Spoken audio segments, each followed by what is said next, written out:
Hi friends, నేను మీ హఫీజ్. మీరు చూస్తున్నారు తెలుగు టెక్ ట్యూబ్. ఫ్రెండ్స్, ఇవాళ వీడియోలో మనం మన వీడియో థంబ్నెయిల్లో ఉన్నట్టు యాక్సిస్ నియో క్రెడిట్ కార్డ్కి ఎలా అప్లై చేయాలి అనే దాని గురించి మాట్లాడదాం. యాక్చువల్లీ ఈ క్రెడిట్ కార్డే ఎందుకు అనే దాని గురించి మనం మాట్లాడినట్టయితే, జనరల్గా మనం ఏదైనా ఒక క్రెడిట్ కార్డ్ని తీసుకోవాలి అంటే ఒకటి ఎక్కువగా గుర్తుపెట్టుకోవాల్సిన విషయం ఏంటి అంటే, అది లైఫ్ టైం ఫ్రీయా కాదా చూసుకోండి. సో ఇప్పుడు మనం ఈ యాక్సిస్ నియో క్రెడిట్ కార్డ్ గురించి మాట్లాడినట్టయితే ఇది మనకు లైఫ్ టైం ఫ్రీ. అంటే మీరు ఇన్ ఫ్యూచర్ దీన్ని యూజ్ చేసినా యూజ్ చేయకపోయినా మన మీద ఎటువంటి ఫైన్స్ అయితే పడవన్నట్టు. సో దాని కారణంగా అయితే మనం ఈ యాక్సిస్ నియో క్రెడిట్ కార్డ్ని తీసుకోవచ్చు. దాని తర్వాత మనకు జాయినింగ్ ఫీ లేదనుకోండి, మరీ మంచిది. సో దీంతో పాటు ఇంకా చాలా రకాల బెనిఫిట్స్ అనేవి అయితే ఈ క్రెడిట్ కార్డులో ఉన్నాయి. సో మరి ఈ క్రెడిట్ కార్డ్కి మీరు అప్లై చేయాలి అంటే లింక్ అనేది కింద డిస్క్రిప్షన్లో ప్రొవైడ్ చేస్తాను. దాన్ని క్లిక్ చేసి మీరు ఈ క్రెడిట్ కార్డ్కి అయితే అప్లై చేయొచ్చు. సో దీనిలో మనం ఫస్ట్ బెనిఫిట్ గురించి మాట్లాడినట్టయితే 100% క్యాష్ బ్యాక్ అంటున్నారు. ఎక్కడ అనంటే మనము ఈ యూటిలిటీ బిల్స్ పే చేస్తాం చూసారా. సో అంటే మనకు ఈ డిటిహెచ్ రీఛార్జ్ చేసుకోవడమైనా కానివ్వండి, మొబైల్స్ రీఛార్జ్ చేసుకోవడం, ఇటువంటి పనులు మనం చేసేటప్పుడు మనకు ఎవరు డబ్బులు ఇవ్వరు కదా. కాకపోతే ఈ కార్డు యూజ్ చేసి మనం ఇటువంటి పనులు చేస్తే కనుక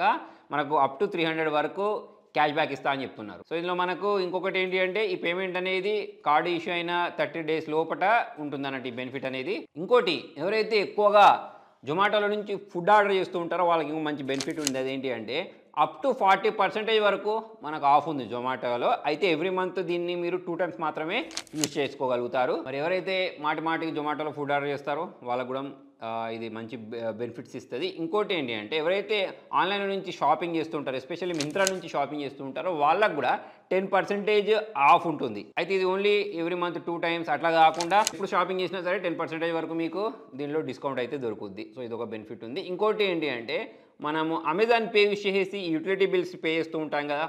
ఇది ఎంతమంది చెప్పిన డిటిహెచ్ అయినా కానివ్వండి, మొబైల్స్ అయినా, మొబైల్ రీఛార్జెస్ అయినా కానివ్వండి, ఇంకా గ్యాస్ బిల్స్, ఇలా చాలా రకాలు ఉంటాయి కదా. సో వాటిని మనం పే చేసేటప్పుడు ఈ కార్డు యూజ్ చేస్తే ఒక 5% వరకు అయితే డిస్కౌంట్ వస్తుంది. అదే కాకుండా బ్లింకిట్లో కూడా మనకు 10% వరకు డిస్కౌంట్ వస్తుంది. అయితే ఇక్కడ అప్ టు 250 రూపీస్ వరకు ఉంటుంది. ఇది అంతేకాకుండా బుక్ మై షో ఉంటుంది కదా, దాంట్లో కూడా మనకు 10% వరకు ఆఫ్ ఉంటుంది. అయితే దీనిలో మనకు మ్యాక్సిమం ఆఫ్ వచ్చేసి, అంటే మనకు వీళ్ళు డిస్కౌంట్ చేసేది 100 రూపీస్ వరకు ఉంటుంది. అంతేకాకుండా మనకు ఎవ్రీ 200 రూపీస్ మనం స్పెండ్ చేసినప్పుడు ఒక రివార్డ్ పాయింట్ ఇస్తారన్నట్టు. ఒక రివార్డ్ పాయింట్ ఈక్వల్ టు 0.20 పైసా అని చెప్పేసుకోవచ్చు. సో ఇలా మనం ఎంత ఎక్కువ ఖర్చు చేస్తుంటే అన్ని 0.20 పైసెస్ అనేవి మనకు యాడ్ అవుతుంటాయి అకౌంట్లో. అంతేకాకుండా వీళ్ళతోటి పార్ట్నర్ అయి ఉన్న రెస్టారెంట్స్ ఉంటాయి కదా, సో ఈజీ డిన్నర్ అట్లా, దాంట్లో వీళ్ళు అప్ టు 15% వరకు డిస్కౌంట్ని అయితే ప్రొవైడ్ చేస్తారు. అంతేకాకుండా అప్పుడప్పుడు మన ఈ క్రెడిట్ కార్డ్ అనేది పోయిందనుకోండి, సో అటువంటిప్పుడు వేరే వాళ్ళు దీన్ని యూజ్ చేసినప్పుడు ఆ బిల్ కూడా మనకే వస్తుంటుంది కదా. అట్లా కాకుండా దీనిలో ఒక ఫెసిలిటీ ఉంది, zero last card liability waiver అని చెప్పేసి ఒక ఫీచర్ కారణంగా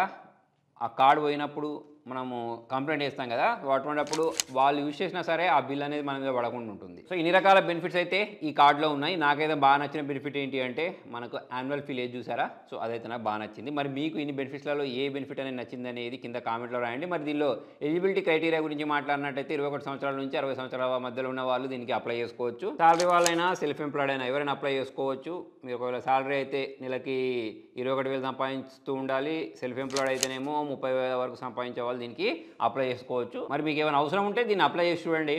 వీళ్ళైతే కొన్ని అడుగుతూ ఉంటారు, సిబిల్ స్కోర్ చూస్తారు, తర్వాత కొన్ని డాక్యుమెంట్స్ అయితే అడుగుతారు కదా, పాన్ డీటెయిల్స్, ఆధార్ డీటెయిల్స్, మీ అడ్రస్ ప్రూఫ్లు, ఫోటోలు, తర్వాత ఇవన్నీ అయితే కామన్గా ఉంటాయి. సో మరి అవన్నీ ఎట్లా తెలుస్తుంది అంటే, మీకు కింద లింక్ క్లిక్ చేయండి. క్లిక్ చేస్తే మీరు ఆ వెబ్సైట్కి రీడైరెక్ట్ అవుతారు. మరి ఏమేమి డాక్యుమెంట్స్ కావాలనేది అక్కడ మీకు ఈజీగా తెలిసిపోద్ది. మరి అప్లై అయ్యి మీకు కార్డ్ ఇష్యూ అయిందంటే లైఫ్ టైం ఫ్రీ క్రెడిట్ కార్డ్ని అయితే మనము యూజ్ చేసుకోవచ్చు. సో మొత్తానికి ఇది ఫ్రెండ్స్ ఇవాళ వీడియోలో. మరి మీకు ఈ వీడియో యూస్ఫుల్ అనిపిస్తే లైక్ చేయండి, షేర్ చేయండి. Thank you.